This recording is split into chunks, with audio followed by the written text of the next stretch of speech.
So this week I tripped and fell while I was running. I still have marks on my hands. And the funny thing was, I was right out in front of this church building. Do you know, if you're not paying attention and you're running past our church building, no, it's just over here. If you're running, there's a sidewalk jut out that tall right in front of our driveway in the sidewalk. It's unmarked. And I was looking at this building, had a billion thoughts in my head. Next thing I know, I'm rolling down the parking lot. And I stand up quickly. Yeah, I'm cool. Right? I meant to do that. Luckily enough, it was early enough in the morning that there wasn't many people out. There was probably somebody in the Mayo building like, look at the sucker, he just fell. Poking each other. We watch that all day. No, okay. But I tell you what, everybody, the goal I had of wanting to continue and wanting to run off all of the food I had eaten and not gain any more weight was pushing me on. So I got back up and I continued to run slowly, of course, but not stopping.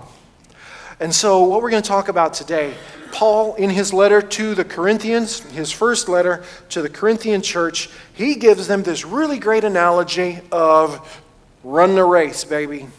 Run the race. There you are. Okay. Well, we'll do that one then. Run the race. And I'll give you a little bit of background before we read what Paul has to say. Paul has to say this to the Corinthian church because just outside of Corinth, every 2 years there was Olympic-style games. Second only in the Roman Empire to the massive Olympic Games, which our modern-day games grow out of. These were huge, so everybody in the church knew just what Paul was talking about when he was using the athletic analogy. So just a little bit of background while I read to you. 1 Corinthians 9:19 through 27. So if you have a Bible, turn with me to that. If you want to read it off the screen, you're welcome to, or just listen. For though I am free with respect to all, I have made myself a slave to all, so that I might win more of them. To the Jews I became as a Jew in order to win Jews. To those under the law I became as one under the law, though I myself am not under the law, so that I might win those under the law. To those outside the law, I became as one outside the law, though I am not free from God's law, but am under Christ's law, so that I might win those outside the law. To the weak, I became weak, so that I might win the weak. I have become all things to all people, that I might by all means save some. I did it all for the sake of the gospel so that I may share in its blessings. And here's the analogy. Do you not know that in a race the runners all compete, but only one receives the prize? Run in such a way that you may win it. Athletes exercise self-control in all things. They do it to receive a perishable wreath, but we an imperishable one. So I do not run aimlessly, nor do I box as though beating the air, but I punish my body and enslave it, so that after proclaiming to others, I myself should not be disqualified.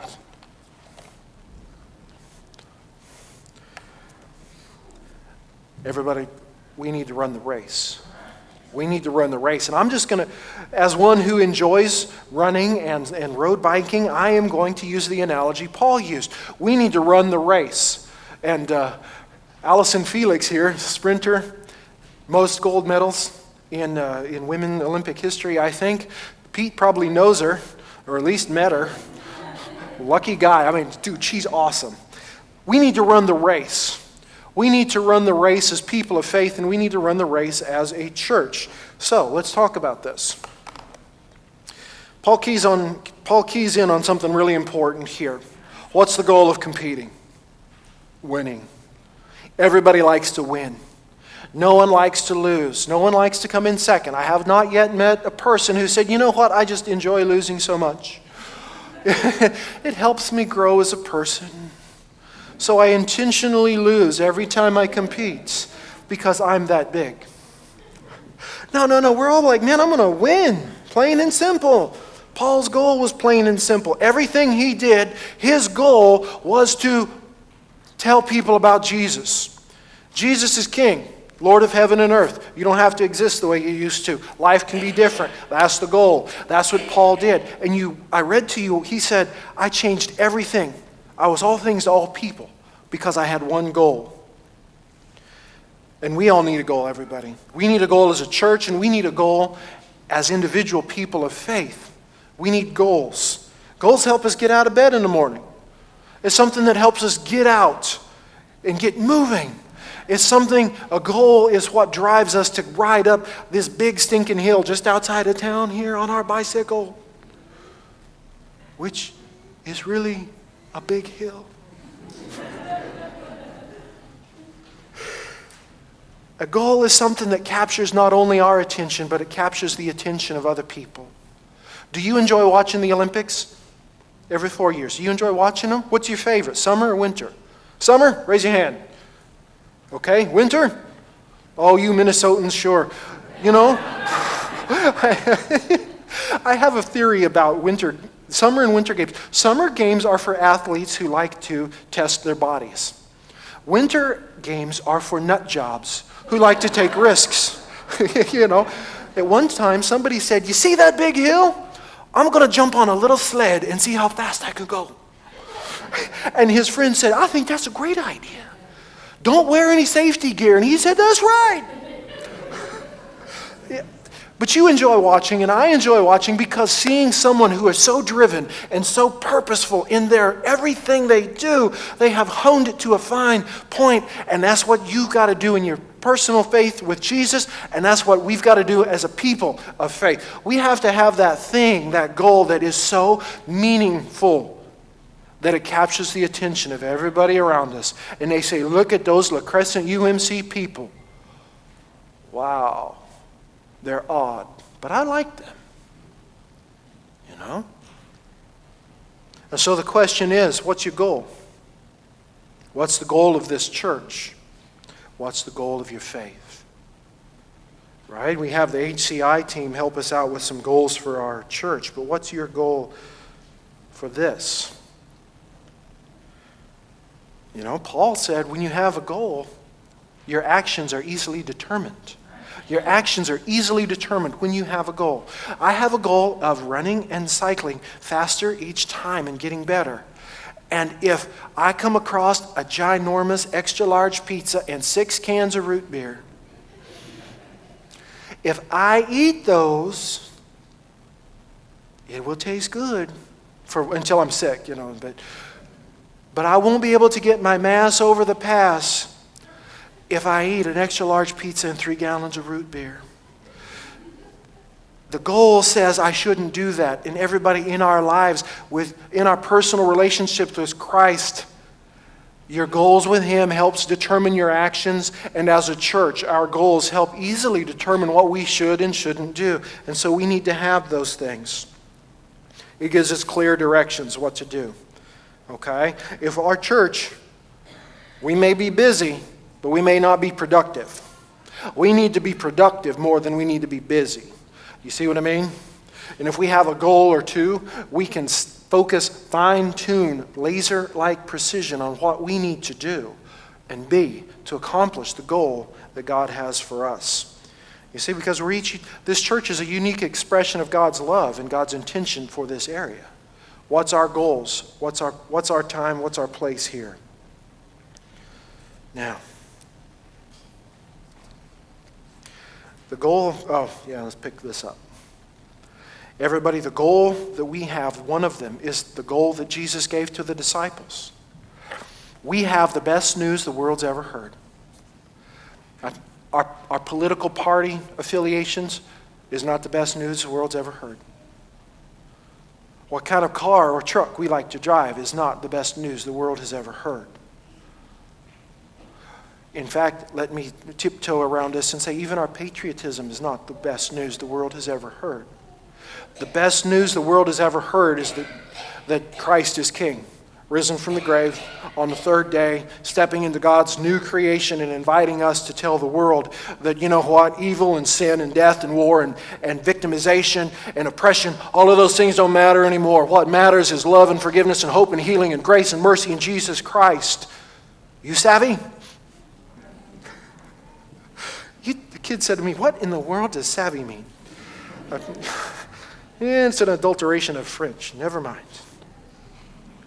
One of our goals should be to focus on other people so much that we recede into the background. Yeah? We shouldn't be selfish church folk.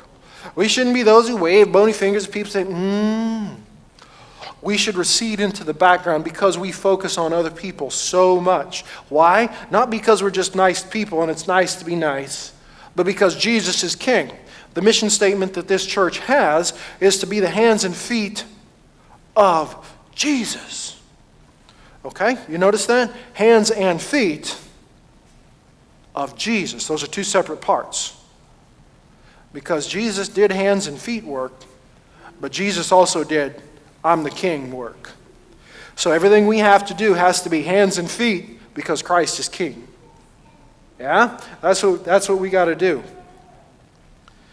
And that goal that we have to have is so invigorating that it'll get us out of bed in the morning. It'll help us take that first step. You know, because the first step's the hardest, isn't it? Getting started is the hardest part. That first day of dieting, you're like, oh man. That first day of maybe praying more, you're like, oh, I guess I'll start. Or for some people who want to stop smoking, that first day is probably just brutal. I remember when April got pregnant, we decided to knock out caffeine.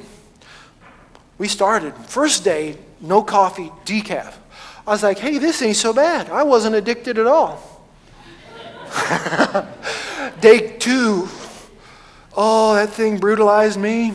I had a headache so big I couldn't even see straight. But I endured for the prize because we had the goal of the healthy baby. And that's what we all need. Even though we get a headache, we may have to keep going. Even though we fall, we need to be energized. All right. Oh, that's a good one. I love the internet sometimes. Church, this church did not wake up today to be mediocre. God has given this church a very specific, very fabulous task in this area, in this region, and in this world.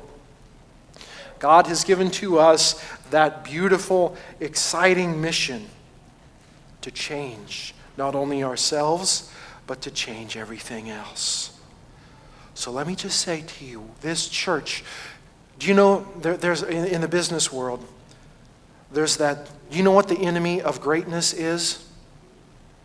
Good enough. The enemy of greatness is good enough. And so I'm going to invite you today, church, in your life, in your faith with Christ, and in our life together. Let's not settle for, it'll do. Let's run for that prize. Let's run the race. Let's seek what is great for us, for the world around us, because we have a great King. We have a great King who has already gone before us.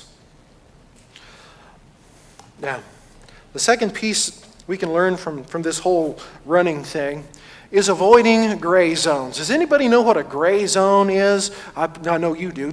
Anybody know what a gray zone is when you're training? A gray zone, and you'll recognize this, a gray zone is when you just log in time. You're like, I really don't want to be out here today. Oh, I'm just going to, oh look, I'm barely walking. Okay.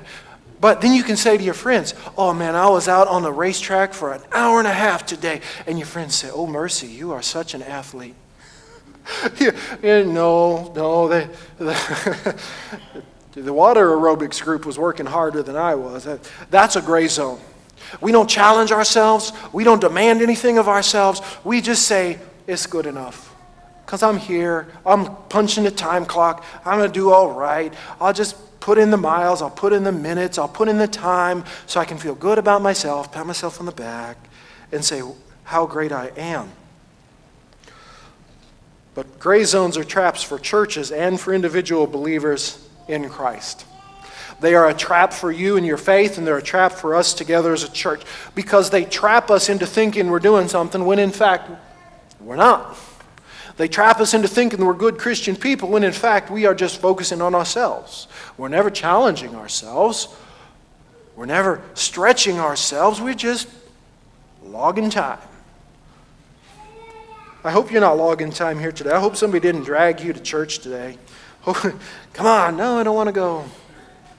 Right? Like that joke there where the woman was calling upstairs, get up, you got to go to church. And the answer was, no, I don't have to. And she, yes, you do. Why? Because you're the pastor. Right? I hope that's not our church, everybody. Gray zones happen when we forget what we're about and we start focusing on our comfort rather than other people.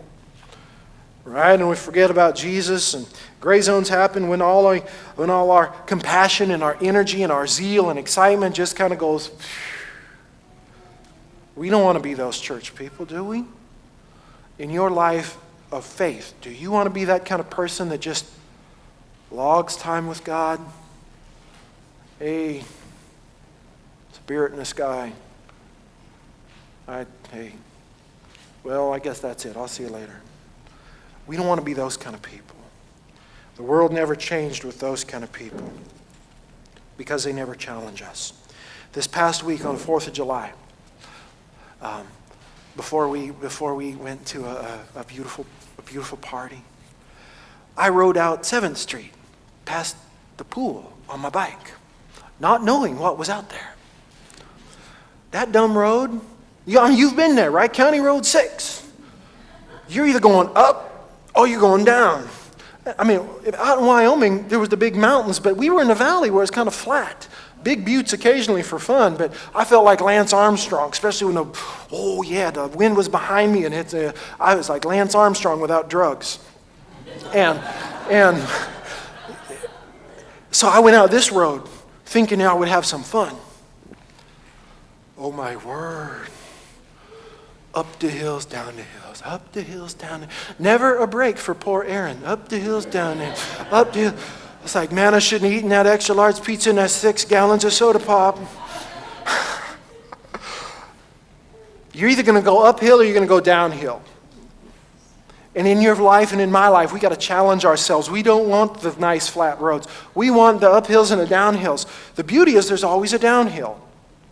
But church, sometimes in life, like we were talking with the young ones, there's going to be uphills in life, but we got to keep pedaling. We got to keep going. We got to keep moving. We got to keep pedaling because we know that there's a top. Christ is standing at the top saying, come on. Come on. Because there's a downhill on the other side when you can rest just for a little bit.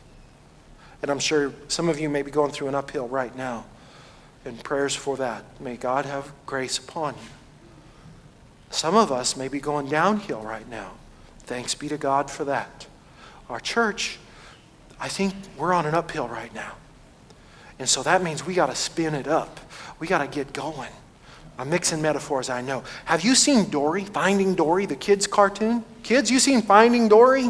What was the song Dory always kept singing? That's right. Just keep swimming, swimming, swimming, just keep. Because she had short-term memory loss, like me, and she would get lost. And she would just keep swimming, swimming, just keep swimming. That's what we got to do. We got to keep going.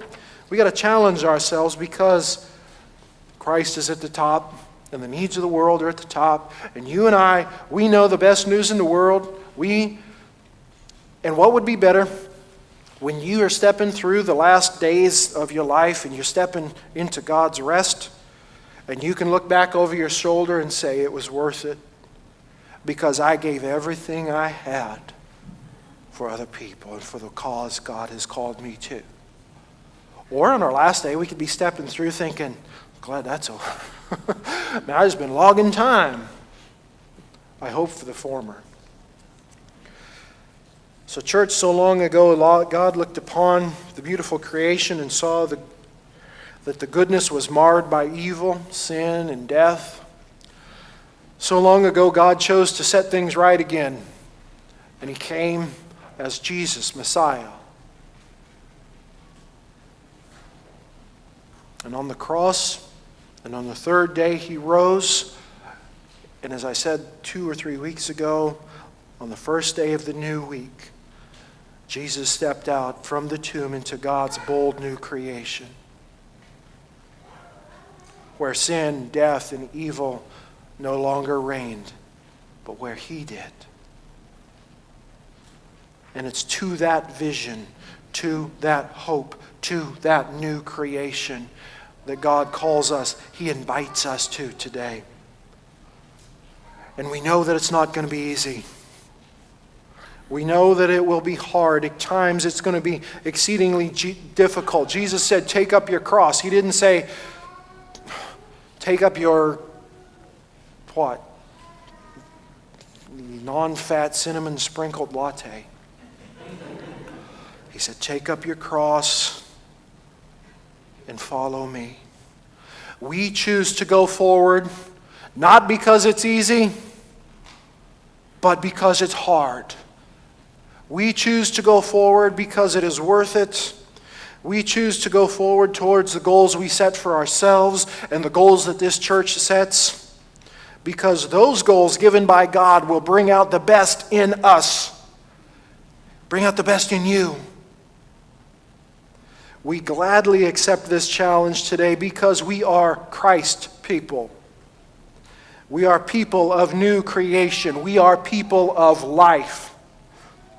We choose to work towards our common goals, to give everything we have. We choose to measure every step towards what God has in mind for us and for this church. Everything we are, everything we have, everything we will be, we gladly offer to King Jesus and the others who so badly need to hear the life that we have. Amen.